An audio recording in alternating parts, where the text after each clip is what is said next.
আৰ্থিক অনাটন কেতিয়াও কাৰো বাবে হেঙাৰ হ'ব নোৱাৰে।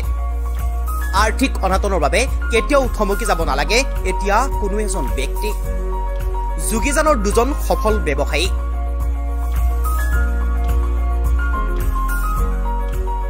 দুই সফল ব্যৱসায়ীৰ কাহিনীয়ে আপোনাকো কৰিব উৎফুল্লিত। আৰ্থিক অনাটন কেতিয়াও কাৰো বাবে হেঙাৰ হ'ব নোৱাৰে। কেতিয়াও কোনো আৰ্থিক অনাটনৰ বাবে পিছ পৰি ৰ'ব নালাগে ব্যৱসায়ৰ ক্ষেত্ৰত। বন্ধন বেংকৰ সহায়ত আজি সফল যোগীজানৰ ৰঞ্জন কৰ আৰু কাৰ্তিক শৰ্মা। এইগৰাকী হৈছে ৰঞ্জন কৰ। যোগীজান বন্ধন বেংকৰ শাখাৰ পৰা ৰঞ্জন কৰে প্ৰথমে 50,000 টকাৰ লোন লৈ কৰিছিল এখন ক্ষুদ্ৰ ব্যৱসায়।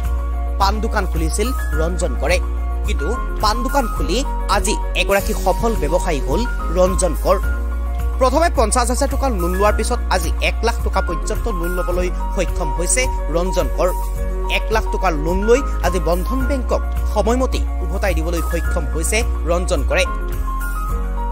বন্ধন বেংকৰ পৰা লোন লৈ এতিয়া সুন্দৰকৈ চলাই গৈছে এখন ব্যৱসায়িক প্ৰতিষ্ঠান। যোগীজানত আজি এগৰাকী সফল ব্যৱসায়ী ৰঞ্জন কৰ। এক প্ৰকাৰ ৰঞ্জন কৰৰ সফলতাত উৎফুল্লিত যোগীজানবাসী। আনহাতে এইগৰাকী হৈছে কাৰ্তিক শৰ্মা। কাৰ্তিক শৰ্মাও আন এগৰাকী যোগীজানৰ সফল ব্যৱসায়ী। বন্ধন বেংকৰ পৰা ঋণ লৈ খুলিছিল এখন মিঠাইৰ দোকান। মিঠাইৰ দোকানখনৰ পৰা আজি এখন বহল ভিত্তিত ব্যৱসায় প্ৰতিষ্ঠান খুলিবলৈ সক্ষম হৈছে কাৰ্তিক শৰ্মাই। যোগীজানৰ কাৰ্তিক শৰ্মালৈ বন্ধন বেংকে আগবঢ়াইছিল সহায়ৰ হাত আৰু সেই সহায়ৰ হাতৰ বাবেই আজি এগৰাকী সফল ব্যৱসায়ী হ'বলৈ সক্ষম হৈছে কাৰ্তিক শৰ্মা।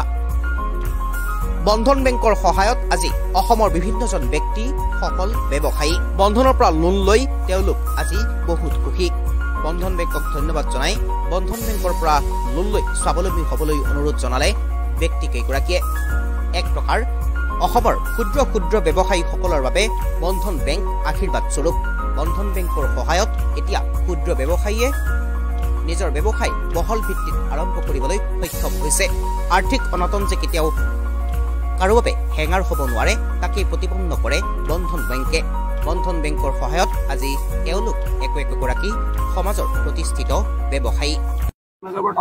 মই যেনেকৈ বন্ধন বেংকৰ লৈ পেলাই পাইছোঁ মানে চবফালে পাইছোঁ, ভালেই পাইছোঁ। ৰাইজকো আমি কওঁ যে বন্ধন বেংকৰ পৰা লোন ল'বলৈ। ৰাইজকো জনাওঁ মানে আমন্ত্ৰণ জনাওঁ যে ৰাইজে ল'ব লাগে বন্ধন বেংকৰ পৰা। সেইটোৱে আমিতো 1 লাখ টকা লৈছোঁ। এতিয়া পাণ দোকান ইয়াতে বজাৰতেই। ৰঞ্জন কৰ। ৰঞ্জন কৰ। এই ধন্যবাদ দিলোঁ আৰু বিচাৰোঁ যে আমিও আগবাঢ়ি আছোঁ, মানুহে যাতে লৈ পেলাই এইটো আগবাঢ়ি পাৰে সেইটোৱেই আৰু কি ক'ম আৰু। ভালেই লাগিছে আৰু এইটো চলি আছে। আকৌ এইটো শেষ হোৱাৰ পাছত আকৌ ল'ম আৰু বিজনেছ কেৰিয়াৰ বঢ়াই থাকিম। এইটোৱে। কিমান টকা লৈছিলে আপুনি? ফাৰ্ষ্ট টাইম 1 লাখ টকা, ছেকেণ্ড টাইম 2 লাখ টকা। এতিয়া কিস্তিটো কেনেকৈ দি আছে? মাহিলী দি আছোঁ। কিমানকৈ পৰে?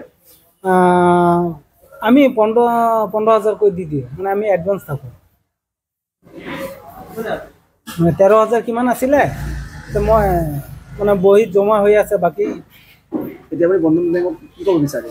মই বন্ধন বেংকত থেংকছ ক'ম যে এনেকুৱা যে মানুহক যে এডভান্স হ'বৰ কাৰণে যে দি আছে যে, আৰু মানুহে যাতে বিচাৰিলে যাতে সোনকালে দিব পাৰে। এইটোলৈ মই ৰাইজক ক'ম যে ওলাই আহক আৰু বেংকৰ পৰা লোন লওক আৰু আপোনালোকৰ বিজনেছটো বঢ়াই থাকক বন্ধন বেংকৰ পৰা। আপোনাৰ নামটো? কাৰ্তিক শৰ্মা। আপোনাৰ কি দোকান? মোৰ মিঠাই দোকানখনৰ নাম? দোকানখনে এনেই নাম নাই, তেনেহ'লেও মানে কাগজ কলমত আৰু আছে শৰ্মা হোটেল। কোনখিনি জেগাত আছে হোটেল? এইটো যোগীজান বজাৰ বাছ ষ্টেণ্ডৰ ওচৰতে। নিউজ ডেস্ক প্ৰতিদিন লাইভ।